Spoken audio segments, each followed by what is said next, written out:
70 के दशक की मुंबई, रात का वक्त, समुद्र की तरफ से आती ठंडी हवा और डोंगरी की तंग गलियों में पसरा हुआ एक अजीब सा सन्नाटा। दूर कहीं पुलिस जीप की आवाज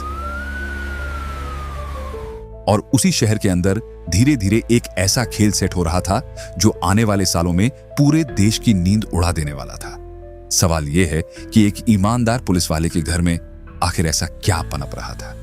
कैसे एक साफ सुथरी परवरिश के बीच अपराध की इतनी बड़ी कहानी जन्म लेती है? और क्या कोई पहले से पहचान सकता था कि यह लड़का आगे चलकर पूरे सिस्टम को चुनौती देने वाला है? अगर आप ऐसी ही असली, कड़वी और अंदर तक हिला देने वाली कहानियां समझना चाहते हैं तो अभी जुड़ जाइए इस सफर से, क्योंकि यह सिर्फ एक कहानी नहीं बल्कि उस अंधेरी दुनिया का सच है जिसे बहुत लोग देख नहीं पाते। मुंबई के इसी माहौल में रहते थे बॉम्बे पुलिस के एक बेहद उसूलों वाले हेड कांस्टेबल इब्राहिम कास्कर, एक ऐसा इंसान जिसने पूरी नौकरी में कभी अपनी वर्दी को दागदार नहीं होने दिया। रिश्वत लेना तो दूर, वो उस सिस्टम में भी साफ खड़े रहे जहां ईमानदारी अक्सर कमजोरी समझी जाती थी।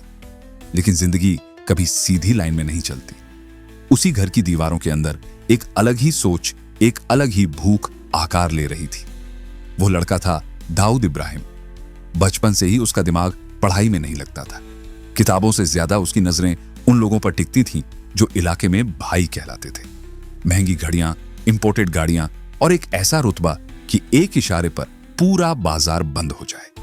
यही उसका इंस्पिरेशन था, यही उसका टारगेट। धीरे धीरे उसने छोटे मोटे क्राइम से शुरुआत की, चोरी, लूटपाट और दुकानदारों से हफ्ता वसूली। ये सब उसके लिए सिर्फ शुरुआत थी, एक तरह का प्रैक्टिस ग्राउंड। उस समय मुंबई के अंडरवर्ल्ड पर राज कर रहे थे बड़े नाम, हाजी मस्तान, यूसुफ पटेल और करीम लाला। खासकर स्मगलिंग की दुनिया में करीम लाला का पूरा कंट्रोल था। करीब 20 साल की उम्र में दाऊद ने उसी नेटवर्क में एंट्री ली। उसका रोल था स्मगल्ड सोना, घड़ियां और हथियारों की कंसाइनमेंट को पुलिस और राइवल गैंग्स से बचाकर सेफ जगह तक पहुंचाना। काम रिस्की था, लेकिन दाऊद का माइंडसेट अलग था। वो सिर्फ काम नहीं कर रहा था, वो सीख रहा था, ऑब्जर्व कर रहा था और सही मौके का इंतजार कर रहा था। गैंग के अंदर ही टेंशन भी बढ़ने लगी थी। करीम लाला के 2 भांजे आलमजेब और अमीरजादा दाऊद की तेजी से बढ़ती पकड़ और उसकी चालाकी से खुश नहीं थे। उन्हें साफ दिख रहा था कि यह लड़का सिर्फ ऑर्डर्स फॉलो करने वाला नहीं है, ये अपना गेम सेट करने आया है। फिर एक रात सब कुछ बदल गया। एक कस्टम ऑफिसर ने करीम लाला की एक बड़ी सोने की खेप पकड़ ली। खबर मिलते ही माहौल गर्म हो गया। खासकर आलमजेब का गुस्सा फूट पड़ा और यहीं से शुरू हुआ वो टकराव जिसने आगे चलकर मुंबई के अंडरवर्ल्ड का पूरा नक्शा बदल दिया। आलमजेब ने उस रात 1 सेकंड भी वेस्ट नहीं किया। गुस्सा इतना था कि सीधा एक्शन में बदल गया। कस्टम ऑफिसर को रास्ते से उठाया गया, आंखों पर पट्टी बांधी गई और मुंबई के एक ऐसे सीक्रेट बेसमेंट में ले जाया गया जहां बाहर की दुनिया का कोई निशान नहीं था। वहां उसे कुर्सी से बांध दिया गया। अंधेरा, डर और सामने खड़ा आलम, जिसके हाथ में बंदूक थी और आंखों में सिर्फ खून। उसने बंदूक सीधा ऑफिसर के माथे पर टिकाई और ठंडी आवाज में बोला, पठान के माल को हाथ लगाने की हिम्मत कैसे हुई? अगर जान प्यारी है तो 2 लाख रुपए का इंतजाम कर, वरना तुझे ऐसे टुकड़ों में काटूंगा कि तेरी पहचान भी मिट जाएगी। उस दौर में 2 लाख कोई मामूली रकम नहीं थी। यह सीधा सीधा पावर का खेल था, डर का खेल था। अब इस पूरे ऑपरेशन को संभालने की जिम्मेदारी दी गई दाऊद को। काम साफ था, पैसा कलेक्ट करो, सेफली पहुंचाओ और मामला खत्म करो। लेकिन यहीं पर कहानी मोड़ लेने वाली थी, क्योंकि जैसे ही दाऊद के हाथ में वो मोटी गड्डियां आईं, उसके अंदर कुछ बदल गया। एक लालच, एक इंटरनल शिफ्ट जिसने आगे सब कुछ उलट दिया। उसने क्वाइटली एक बड़ा हिस्सा अलग कर लिया। बाकी बची हुई रकम लेकर वो आलमजेब के पास पहुंचा। पैसे सामने रखे गए, लेकिन गिनती पूरी नहीं थी। आलम की नजरें तेज हो गईं। ये क्या है? बाकी पैसा कहां है? सवाल सीधा था और माहौल अचानक भारी हो गया। दाऊद ने बिना हिचक जवाब दिया, भाई, उतना ही मैनेज हो पाया। ज्यादा प्रेशर डालते तो पुलिस और कस्टम दोनों का रिस्क बढ़ जाता। जो मिला मैं ले आया। उसकी आवाज स्टेडी थी। लेकिन कहानी यहीं खत्म नहीं हुई, क्योंकि इस अंडरवर्ल्ड में सिर्फ बातों पर भरोसा नहीं होता। यहां अपना इंटेलिजेंस नेटवर्क चलता है, अपने खबरी होते हैं। और जब पठान भाइयों ने अपने सोर्सेज एक्टिवेट किए तो सच्चाई सामने आ गई। पूरा पैसा दिया गया था। एक भी रुपया कम नहीं था। बस यही वो पल था जहां सब कुछ टूट गया। दाऊद की इस चाल ने सीधे करीम लाला के दरबार में आग लगा दी। उसे बीच महफिल में घसीट कर लाया गया। चारों तरफ गैंगस्टर्स, बीच में खड़ा एक आरोपी और हवा में सिर्फ गुस्सा। बिना ज्यादा सुनवाई के फैसला हुआ। लातें पड़ी, घूंसे पड़े, डंडों से तोड़ा गया। इतना कि वो खड़ा तक नहीं हो पा रहा था। ये सिर्फ सजा नहीं थी, ये एक मैसेज था, गद्दारी की कीमत। आखिर में उसे उसी हालत में बाहर फेंक दिया गया, बिना सहारे, बिना किसी बैकिंग के। लेकिन यही वो रात थी जब कहानी खत्म नहीं बल्कि शुरू हुई। दाऊद ने उसी दर्द में, उसी अपमान के बीच एक फैसला लिया। अब वो किसी के नीचे काम नहीं करेगा। अब वो खुद सिस्टम बनाएगा, खुद का नेटवर्क, खुद का कंट्रोल। और यहीं से ग्राउंड वर्क तैयार हुआ उसकी अपनी सिंडिकेट का, डी कंपनी। उसने अपने भाइयों साबिर, इकबाल, अनीस और नूरा को अपने साथ जोड़ा। ये अब सिर्फ छोटे मोटे काम करने वाली टीम नहीं थी।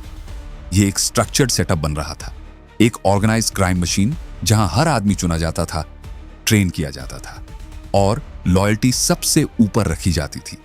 दाऊद खुद लड़कों को सिलेक्ट करता था, कौन काम का है, कौन नहीं, कौन प्रेशर झेल सकता है, कौन टूट जाएगा।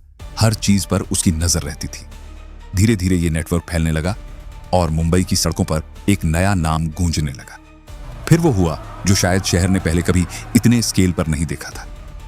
रोज गोलियां चलने लगी, रोज खून बहने लगा और हर वार के पीछे एक ही इशारा था। लेकिन असली खेल अभी शुरू हुआ था और अगला कदम सब कुछ बदलने वाला था। अब तक ये दुश्मनी सिर्फ टकराव नहीं रही थी, ये जहर बन चुकी थी जो धीरे धीरे पूरे मुंबई अंडरवर्ल्ड में फैल रहा था। दाऊद गैंग और पठान गैंग के बीच की ये लड़ाई अब पर्सनल भी थी और पावर की भी। पुराने खिलाड़ी हाजी मस्तान और यूसुफ पटेल इस बदलाव को साफ समझ चुके थे। उन्हें दिख रहा था कि नई जनरेशन किसी रूल बुक को फॉलो नहीं करती। यहां डर कम और ट्रिगर दबाने की हिम्मत ज्यादा थी। इसलिए उन्होंने स्मार्ट मूव खेला, स्मगलिंग से दूरी बनाई और रियल एस्टेट ऑफ पॉलिटिक्स की तरफ शिफ्ट हो गए, जहां रिस्क कम और प्रॉफिट क्लीन दिखता था। लेकिन ग्राउंड पर सिचुएशन कंट्रोल से बाहर जा रही थी। 1981 की एक रात दादर का एक पेट्रोल पंप, सन्नाटा ऐसा कि छोटी सी आवाज भी साफ सुनाई दे। उसी सन्नाटे में दाऊद का बड़ा भाई साबिर इब्राहिम अपनी कार में बैठा था। सब कुछ नॉर्मल लग रहा था, लेकिन यह बस तूफान से पहले की शांति थी। अचानक कई गाड़ियां वहां आकर रुकी, दरवाजे खुले और बाहर निकले हथियारों से लैस शूटर। उनमें एक नाम सबसे अलग था, मान्या सुरवे। पढ़ा लिखा लेकिन उतना ही खतरनाक। अगले ही सेकंड गोलियों की आवाज ने उस सन्नाटे को चीर दिया। ताबड़तोड़ फायरिंग, कांच टूटने की आवाज और कुछ ही पलों में साबिर का शरीर गोलियों से छलनी हो चुका था। कार के अंदर खून फैल गया और बाहर सड़क पर एक लाश जो अब सिर्फ एक मैसेज थी। लेकिन कहानी यही नहीं रुकी। उसी रात दाऊद पर भी उसके घर के पास हमला हुआ। गोलियां चली, कैओस हुआ, लेकिन किस्मत ने उसे बचा लिया। वो बच गया, पर अंदर कुछ खत्म हो गया। जब वो अस्पताल पहुंचा और उसने साबिर की ठंडी, खून में भीगी लाश देखी, उस पल उसका माइंडसेट हमेशा के लिए बदल गया। अब ये लड़ाई बिजनेस नहीं रही थी, ये बदले की आग बन चुकी थी। उसने वहीं खड़े होकर कसम खाई, अब मुंबई में पठान गैंग का कोई आदमी जिंदा नहीं बचेगा। घर में घुसकर मारूंगा, एक एक को खत्म करूंगा। ये सिर्फ गुस्सा नहीं था, ये आने वाले खून खराबे का ऐलान था। आलमजेब ने भी ये चेंज महसूस कर लिया था। उसे समझ आ गया कि दाऊद अब कंट्रोल से बाहर जा चुका है। एक ऐसा खतरा जिसे सीधा टक्कर देना सुइसाइडल हो सकता है। इसलिए उसने स्ट्रैटेजी बदली। बिना देरी किए उसने मुंबई छोड़ दी और गुजरात को अपना नया बेस बना लिया, जहां पहले से उसके स्ट्रॉन्ग कनेक्शंस थे, local network, corrupt police links और पुराने स्मगलिंग रूट्स। लेकिन दाऊद पीछे हटने वालों में से नहीं था। उसने अपने ऑपरेशंस एक्सपैंड किए और गुजरात में भी एंट्री मारनी शुरू कर दी। वहीं उसने हाथ मिलाया लल्लू जोगी से, एक बड़ा नाम, मजबूत नेटवर्क। लेकिन दाऊद का असली टारगेट सिर्फ एक था, आलमजेब।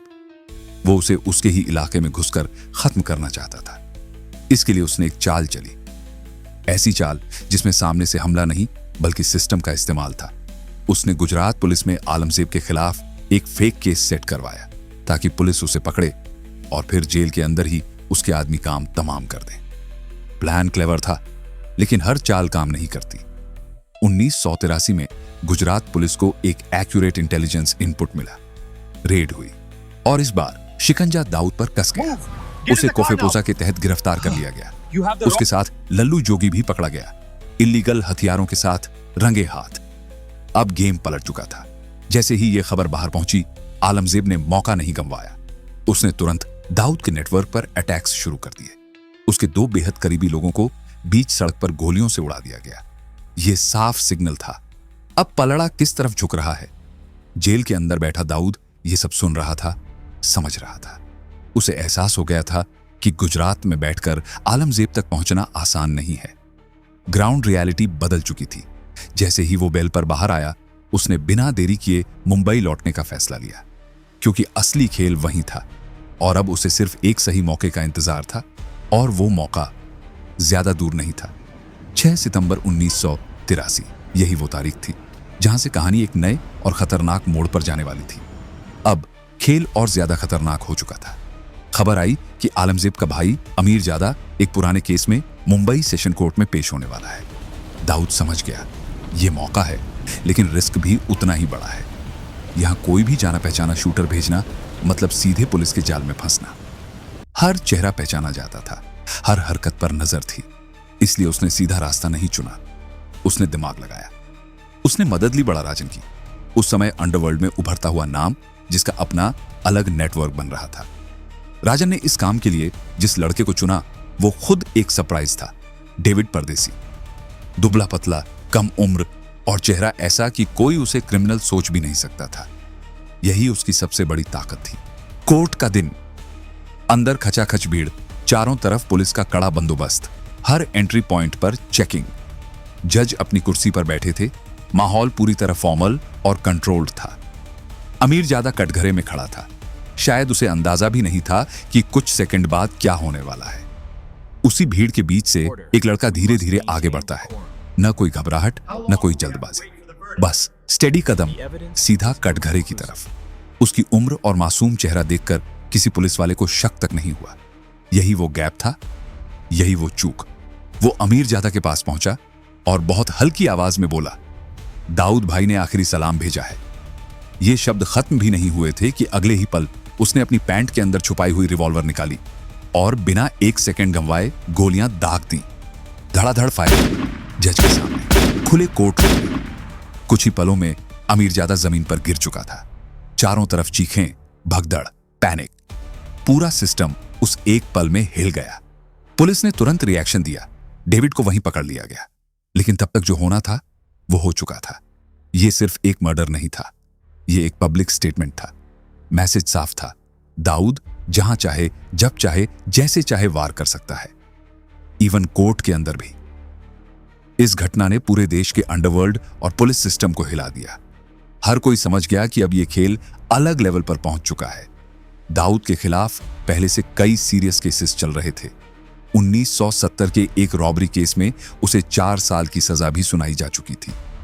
फिर भी वो खुलेआम घूम रहा था, जैसे कानून उसके लिए कोई मायने ही नहीं रखता। 1984 में जब उसके महंगे वकीलों ने एक नए केस में एंटीपेट्री बेल के लिए अर्जी लगाई, तो कोर्ट रूम में सरकारी वकील का गुस्सा फूट पड़ा। उसने जोर से कहा, माय लॉर्ड, ये कोई छोटा मोटा अपराधी नहीं है, ये बेहद खतरनाक आदमी है। ये पहले से बेल पर बाहर है और उसी दौरान 5 नए गंभीर जुर्म कर चुका है। इसे सिर्फ जेल में होना चाहिए, जमानत किसी भी हालत में नहीं मिलनी चाहिए। शब्द सख्त थे, दलील मजबूत थी, लेकिन सिस्टम पहले ही अंदर से खोखला हो चुका था। उस द्वार में जेल नहीं, बेल का मिसयूज इस हद तक हो रहा था कि कानून का डर धीरे धीरे खत्म हो रहा था। और उसी का फायदा उठाकर दाऊद एक बार फिर बाहर आ गया। अब उसे पूरी तरह समझ आ चुका था कि यह सिस्टम कैसे काम करता है, किसे दबाना है, किसे खरीदना है और कहां कितना प्रेशर डालना है। उसने बड़े बड़े बिल्डर्स, बिजनेसमैन और फिल्म प्रोड्यूसर्स को टारगेट करना शुरू किया। किडनैपिंग और एक्सटॉर्शन उसका नया वेपन बन गया। जो पैसा आया वो सिर्फ खर्च नहीं हुआ, इन्वेस्ट हुआ रियल एस्टेट में और फिल्म इंडस्ट्री में। धीरे धीरे उसका इन्फ्लुएंस सिर्फ सड़कों तक सीमित नहीं रहा, वो मुंबई के पावर सर्कल्स तक पहुंचने लगा। लेकिन हर कहानी में एक काउंटर फोर्स होती है। मुंबई पुलिस के कुछ ऐसे अफसर थे जो अब उसे खत्म करने के लिए तैयार बैठे थे, और ऊपर से कानून की सबसे ऊंची दीवार सुप्रीम कोर्ट जिसका फंदा कभी भी कस सकता था। दाऊद ये सब समझ रहा था और शायद इसलिए अगला कदम वो लेने वाला था जो उसे हमेशा के लिए इस देश से दूर ले जाएगा और कहानी को एक बिल्कुल नए चैप्टर में धकेल देगा। 1985 के आखिर तक आते आते हालात उस मोड़ पर पहुंच चुके थे जहां कानून ने आखिरकार सख्ती दिखाई। सुप्रीम कोर्ट से दाऊद के खिलाफ अरेस्ट वारंट निकल चुका था, लेकिन यह कदम देर से उठाया गया था। तब तक दाऊद इब्राहिम देश की सरहद पार कर चुका था। वो हमेशा के लिए भारत छोड़कर दुबई पहुंच गया था और पीछे छूट गई एक ऐसी दुनिया जो अब उसके बिना बिखर जाएगी, ऐसा लोगों को लगा। लेकिन असल खेल अब शुरू हुआ। दुबई पहुंचकर दाऊद ने अपने सिंडिकेट को सिर्फ चलाया नहीं, उसे अपग्रेड कर दिया। उसने डी कंपनी को एक कॉर्पोरेट सेटअप की तरह ऑपरेट करना शुरू किया। Clear hierarchy, structured network, international links. अब यह सिर्फ मुंबई का अंडरवर्ल्ड नहीं था, यह एक ग्लोबल ऑपरेशन बनता जा रहा था। दुबई में उसका दरबार लगता था और वहां पहुंचने वालों की लिस्ट छोटी नहीं थी। बड़े बड़े पॉलिटिशियन, इन्फ्लुएंशियल बिजनेसमैन और बॉलीवुड के नामी चेहरे जब भी दुबई जाते उसकी मौजूदगी को इग्नोर नहीं कर पाते थे।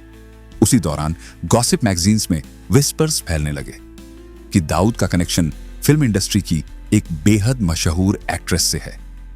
यहां तक कि उनके रिश्ते की बातें और एक बेटी तक की अफवाहें उभरने लगी। सच क्या था यह कोई साफ नहीं जानता था, लेकिन नाम गूंजने लगा था। दुबई में बैठकर भी उसका कंट्रोल मुंबई पर जरा भी कमजोर नहीं पड़ा। उसने पूरे भारत में अपना नेटवर्क फैला दिया। हर बड़े राज्य में उसके एजेंट्स, हिटमैन और शूटर्स एक्टिव थे। रोमेश शर्मा जैसे राजनीतिक चेहरे, अब्दुल लतीफ जैसे खूंखार गैंगस्टर और बबलू श्रीवास्तव जैसे किडनैपिंग नेटवर्क चलाने वाले लोग सब उसकी लाइन में खड़े नजर आने लगे। मुंबई में ग्राउंड ऑन ऑपरेशन संभाल रहा था उसका सबसे भरोसेमंद और खतरनाक आदमी रमा नायक। रमा नायक ने दाऊद के इशारों पर कई हत्याएं करवाई और धीरे धीरे उसका कॉन्फिडेंस इतना बढ़ गया कि वो खुद को मुंबई का असली कंट्रोलर समझने लगा। दाऊद ने दूर बैठकर ही यह सिग्नल पकड़ लिया कि रमा की बढ़ती ताकत फ्यूचर में उसके लिए खतरा बन सकती है और दाऊद ऐसे खतरे को पनपने नहीं देता। वो उसे खत्म करता है, सीधे नहीं, चालाकी से। उसने एक प्लान बनाया जिसमें गोली नहीं, दिमाग इस्तेमाल होना था। रमा नायक का सबसे करीबी आदमी था बाबू रेशम। दाऊद ने अपने करप्ट पुलिस कॉन्टैक्ट्स को एक्टिवेट किया और सबसे पहले बाबू रेशम को किसी केस में फंसाकर पुलिस लॉकअप तक पहुंचा दिया गया। फिर अगला कदम और भी खतरनाक था। पैसे के दम पर उसी लॉकअप के अंदर उसके लोगों ने बाबू रेशम को खत्म करवा दिया, एक कंट्रोल्ड हिट सिस्टम के अंदर। इसके तुरंत बाद दुबई से एक फोन गया। दाऊद ने रमा को बताया, बाबू को महेश ढोलकिया ने पुलिस से मिलकर मरवाया है, उसे छोड़ना मत। नाम दिया गया महेश ढोलकिया का, एक बड़ा होटलियर जिसका इस पूरे खेल से कोई लेना देना नहीं था। लेकिन रमा उस समय गुस्से में अंधा हो चुका था। अपने सबसे करीबी आदमी की मौत का बदला लेने के लिए उसने बिना वेरिफिकेशन के एक्शन लिया। अरुण गवली के साथ मिलकर उसने दिन दहाड़े महेश ढोलकिया की हत्या कर दी। यह सिर्फ एक मर्डर नहीं था, यह एक गलत टारगेट पर किया गया वार था। कुछ समय बाद जब अंडरवर्ल्ड के ही सोर्सेस से रमा को असली सच्चाई पता चली कि बाबू रेशम की मौत के पीछे कोई और नहीं बल्कि खुद दाऊद था, तो सब कुछ बदल गया। अब यह सिर्फ गुस्सा नहीं था, यह बिट्रेयल था। रमा नायक ने खुलकर बगावत कर दी। उसने सीधे सीधे डी कंपनी के नेटवर्क पर वार करना शुरू कर दिया। वो बिल्डर्स और बिजनेसमैन जो दाऊद को प्रोटेक्शन मनी देते थे, अब रमा उन्हें पकड़ पकड़ कर लूटने लगा, पीटने लगा। मुंबई की सड़कों पर एक नया कॉन्फ्लिक्ट जन्म ले चुका था, जहां अब दुश्मनी सिर्फ गैंग्स के बीच नहीं बल्कि उसी एम्पायर के अंदर शुरू हो गई थी जिसे दाऊद ने खुद खड़ा किया था। अब हालात उस मुकाम पर पहुंच चुके थे जहां शब्द भी गोलियों जैसे लग रहे थे।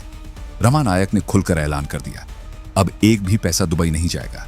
उसके मुताबिक जो आदमी देश छोड़कर भाग चुका है वो मुंबई का बॉस कहलाने लायक नहीं है, और उसी सांस में उसने खुद को शहर का नया बाप घोषित कर दिया।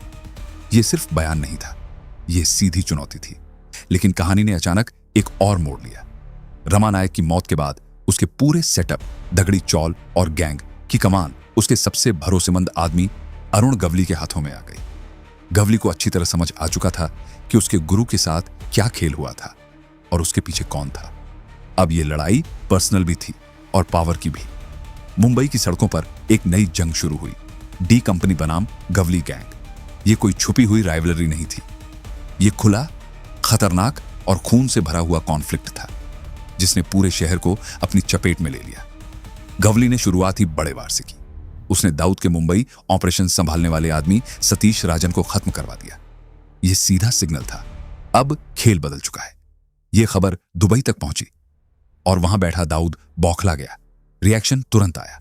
दाऊद ने जवाब में गवली के करीबी अशोक जोशी और उसके पूरे गैंग को एक साथ खत्म करवा दिया। एक के बदले कई, यही स्ट्रैटेजी थी और अब यह साइकिल रुकने वाला नहीं था। उधर गवली ने अपनी तैयारी और मजबूत कर दी। दगड़ी चौल अब सिर्फ रहने की जगह नहीं रही, वो एक किले में बदल चुकी थी। एंट्री कंट्रोल्ड, बाहर वालों के लिए लगभग नामुमकिन। अंदर एक अलग ही दुनिया बन रही थी जहां लॉयल्टी, ट्रेनिंग और हथियार ही असली करेंसी थे। उसने बेरोजगार और भटके हुए युवाओं को टारगेट किया, उन्हें पैसे, पहचान और पर्पस दिया और अपने गैंग में शामिल करना शुरू किया। दगड़ी चौल के अंदर ही साउंड प्रूफ शूटिंग रेंज बनाई गई। यहां AK-47, स्टेन गन और दूसरे मॉडर्न हथियारों की ट्रेनिंग दी जाती थी, वो भी लगभग मिलिट्री डिसिप्लिन के साथ।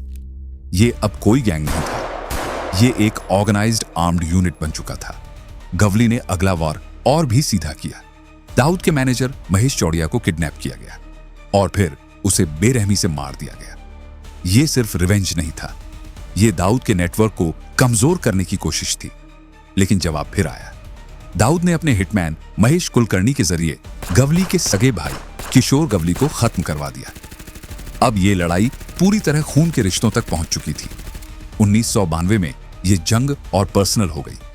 गवली के खतरनाक शूटर शैलेश हल्दनकर ने दाऊद के जीजा इस्माइल पारकर की हत्या कर दी। यह वार सीधा परिवार पर था और इसका असर अलग ही लेवल का था। दुबई में बैठा दाऊद अब सिर्फ गुस्से में नहीं था, यह उसके लिए इज्जत और फैमिली का मामला बन चुका था। उसकी बहन विधवा हो चुकी थी और यह बात वो भूलने वाला नहीं था। उसने तुरंत अपने सबसे भरोसेमंद शूटर्स को आदेश दिया, मुझे हल्दनकर चाहिए, जिंदा या मुर्दा फर्क नहीं पड़ता, जहां भी छुपा है निकालो।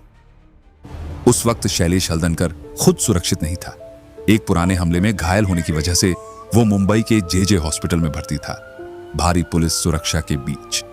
बाहर से देखो तो लगता था कि वहां तक पहुंचना नामुमकिन है, लेकिन दाऊद के शूटर्स, जिनमें सुभाष सिंह ठाकुर और सुनील सावंत शामिल थे, पहले ही प्लानिंग मोड में जा चुके थे। अब अगला वार वहां होने वाला था जहां किसी ने सोचा भी नहीं था। फिर वो हुआ जिसकी किसी ने कल्पना भी नहीं की थी। हथियारबंद शूटर AK-47 लेकर सीधे अस्पताल के अंदर घुस आए। जैसे ही उन्होंने वार्ड में कदम रखा, बिना किसी चेतावनी के गोलियां चलनी शुरू हो गईं। ताबड़तोड़ फायरिंग, एक के बाद एक राउंड, इतना कि पूरा वार्ड गोलियों की आवाज से गूंज उठा। कहा जाता है कि 400 से ज्यादा गोलियां चली। मरीज, डॉक्टर, नर्स जो जहां था वहीं अपनी जान बचाने के लिए पलंगों के नीचे छुप गया। कुछ ही सेकंड में पूरा सीन वॉर जोन बन चुका था। टारगेट साफ था, शैलेश हल्दनकर। उसे उसी बिस्तर पर गोलियों से छलनी कर दिया गया। इस हमले में 2 हवलदार भी अपनी जान गंवा बैठे। यह सिर्फ एक हिट नहीं था, यह एक ऐसा हमला था जिसने बता दिया कि अब कोई जगह सेफ नहीं बची, न सड़क, न घर, न अस्पताल। लेकिन दूसरी तरफ भी जवाब देने वाला बैठा था। अरुण गवली ने पलटवार में दाऊद के करीबी राजनीतिक कनेक्शन मौलाना बुखारी को खत्म करवा दिया। वो शख्स जो दाऊद के लोगों को पुलिस के जाल से निकालने में मदद करता था। अब यह लड़ाई सिर्फ गैंग्स की नहीं रही थी, इसमें सिस्टम, राजनीति और सड़कों तीनों शामिल हो चुके थे। मुंबई में हर दिन लाशें गिर रही थी। पुलिस और खुफिया एजेंसियां हैरान थीं। यह सब कंट्रोल कैसे हो रहा है? कैसे एक ऐसा आदमी जो ठीक से अंग्रेजी भी नहीं बोल पाता, दुबई में बैठकर हजारों लोगों का नेटवर्क चला रहा है? 5000 से ज्यादा गुर्गे अलग अलग शहरों में फैले हुए, और सब एक इनविजिबल कमांड से ऑपरेट कर रहे हैं। दाऊद का रूल अजीब था और खतरनाक भी। दुश्मनों के लिए वो बेहद क्रूर था, छोटी सी गलती और सजा सीधा मौत। लेकिन अपने लॉयल लोगों के लिए वही आदमी एकदम अलग नजर आता था। अगर उसका कोई आदमी घायल होता या जेल में जाता तो पैसा बिना गिने बहाया जाता, उनके परिवारों की जिम्मेदारी उठाई जाती, इलाज कराया जाता ताकि लॉयल्टी कभी टूटे नहीं। ये डर और भरोसे का एक ऐसा मिक्स था जिसने उसके एम्पायर को बांध कर रखा हुआ था। फिर आया 1992 और इसके साथ एक ऐसी घटना जिसने पूरे देश का माहौल बदल दिया, बाबरी मस्जिद विध्वंस। इसके बाद देश भर में दंगे भड़क उठे, हालात अस्थिर हो गए और इसी केओस में एक नई एंट्री हुई, पाकिस्तान की खुफिया एजेंसी आईएसआई।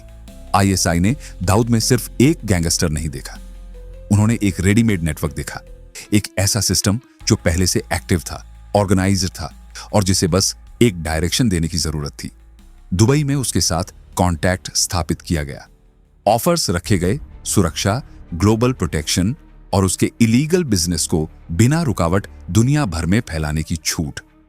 लेकिन हर डील की एक कीमत होती है। आईएसआई को चाहिए था उसका नेटवर्क, वही रूट्स, वही कॉन्टैक्ट्स जिनके जरिए अब तक सोना और इलीगल सामान आता जाता था। अब उसी रास्ते से कुछ और भेजा जाना था, मौत। और यहीं पर दाऊद के अंदर दो चीजें टकराईं, एक तरफ बाबरी की घटना से भड़का हुआ उसका धार्मिक गुस्सा और दूसरी तरफ एक बिजनेसमैन का दिमाग जिसे इसमें एक नया बड़ा प्रॉफिट दिख रहा था। उसने फैसला लिया और उस एक फैसले ने आने वाले समय में जो होने वाला था उसकी नींव रख दी। इसके बाद दाऊद ने अपने नेटवर्क का इस्तेमाल एक नए और कहीं ज्यादा खतरनाक लेवल पर करना शुरू कर दिया।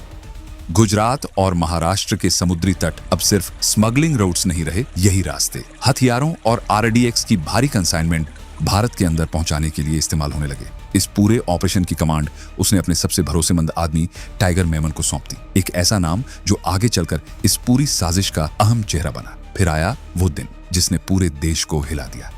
12 मार्च 1993 मुंबई की सुबह जैसे हर दिन होती है वैसी ही शुरू हुई थी, लेकिन कुछ ही घंटों में शहर एक नाइटमेयर में बदल गया। एक के बाद एक, कुल 12 धमाके, इतने कोऑर्डिनेटेड, इतने प्रिसाइज कि पूरा सिस्टम हिल गया।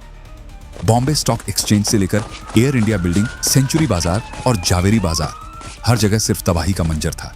चारों तरफ धुआं, चीखें, खून और बिखरे हुए जिस्म। 250 से ज्यादा निर्दोष लोग मारे गए, हजारों लोग जिंदगी भर के लिए घायल और अपाहिज हो गए। ये सिर्फ ब्लास्ट्स नहीं थे, ये उस नेटवर्क का नतीजा था जो सालों से चुपचाप तैयार हो रहा था। और यहीं पर एक लाइन साफ हो गई, एक स्मगलर अब देश का दुश्मन बन चुका था।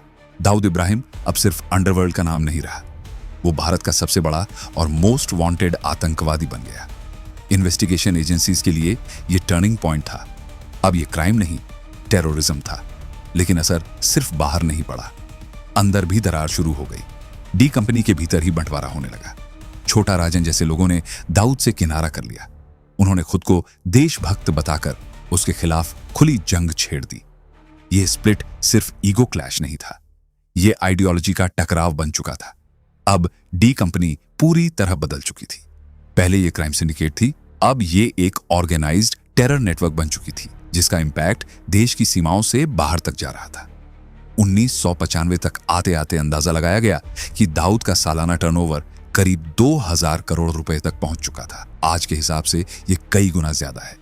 उसका एम्पायर हर जगह फैल चुका था, shipping, food processing, garment export, Bollywood financing, real estate और साथ ही ड्रग्स और वेपन्स की global trafficking. London, Switzerland, Dubai, Lagos, Karachi, हर जगह उसका नेटवर्क एक्टिव था। यह अब सिर्फ एक आदमी की कहानी नहीं थी, यह एक इंटरनेशनल सिस्टम बन चुका था। आज की रियलिटी यह है कि दाऊद इब्राहिम पाकिस्तान में छुपा बैठा है, आईएसआई और वहां की मिलिट्री प्रोटेक्शन के साथ। कराची के पॉश इलाके क्लिफ्टन में उसकी मौजूदगी की खबरें लगातार सामने आती रही हैं। बदले में वो उनके डर्टी ऑपरेशंस को फंड करता है। एक ऐसा साइकिल जो आज भी खत्म नहीं हुआ। एक इंसान जिसने अपनी महत्वाकांक्षा और फैसलों से खुद को इस मुकाम तक पहुंचाया जहां पावर तो मिली लेकिन अपने ही देश से हमेशा के लिए कट गया। कभी सोचा है अगर उस वक्त कुछ फैसले अलग होते तो क्या ये कहानी भी अलग होती? सवाल सिर्फ दाऊद का नहीं है, सवाल उस सिस्टम का भी है जिसने उसे बनने दिया। अगर आपको ये पूरी कहानी गहराई से समझ आई हो तो इसे आगे जरूर शेयर करें, क्योंकि ऐसी कहानियां सिर्फ सुनने के लिए नहीं, समझने के लिए होती हैं। वीडियो को लाइक करें, चैनल को सब्सक्राइब करें और कमेंट में जरूर बताएं, क्या आपको लगता है कि ऐसे नेटवर्क आज भी कहीं ना कहीं एक्टिव हैं? मैं मिलता हूं आपसे अगले एपिसोड में एक और ऐसी कहानी के साथ जहां सच अक्सर उम्मीद से ज्यादा खतरनाक होता है। तब तक रिवीलिंग आइज, सच दिखता नहीं, दिखाना पड़ता है।